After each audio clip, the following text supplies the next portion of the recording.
The last pattern in the subset of patterns that we are looking at is the one we called the cold start pattern. And by analogy with cold starting a car on a frosty morning, this is all about what are the practices that you really need to have in place to get a product line up and running. So here's where we enter the domain of your product line manager and your product line champion, because this person is the person who will be in charge of the funding model, the organizational structure, and determining the rollout of the whole product line effort in a way that makes most sense for your organization.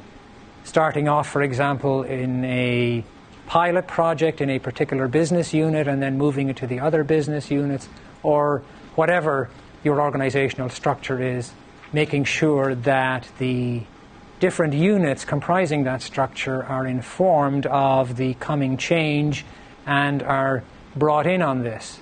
So using a combination of business, technical, change agent, leadership skills to get this whole pattern enacted. So the pattern has right at the top the launching and institutionalization practice area that determines how the rest of the practice areas are going to interact and be rolled out.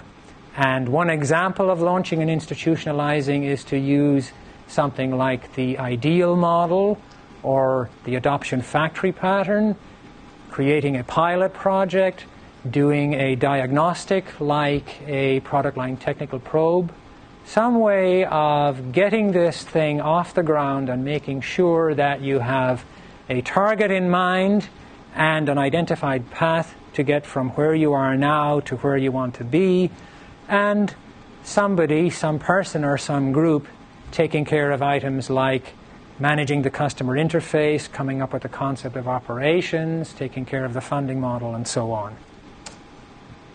So the graphical representation shows the launching and institutionalization or institutionalizing practice area at the top, orchestrating all of the other essential practice areas in this pattern. So what's your acquisition strategy if you are going to acquire a product line as opposed to build it, which is typical of our government customers? What's your concept of operations, and do you have something more than a nice org chart with boxes and arrows that show where you want to be, but no concept of how the roles and responsibilities interact? So a lot of big ticket items here to get this product line up and running. So truly cold starting a product line is not just a matter of picking a set of products. It's a matter of taking care of a lot of this high-level stuff first.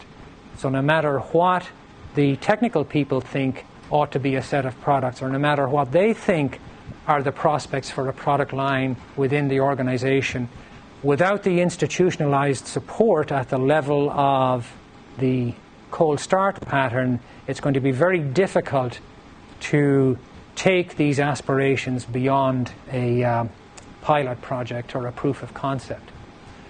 There's a variant on this that we call the warm start pattern. What would that be? Second product line? A second product line, yes. You've done this once before, you've learned from the experience, and now you're ready to do it again. So it's not a complete cold start. You actually have some organizational knowledge behind you now.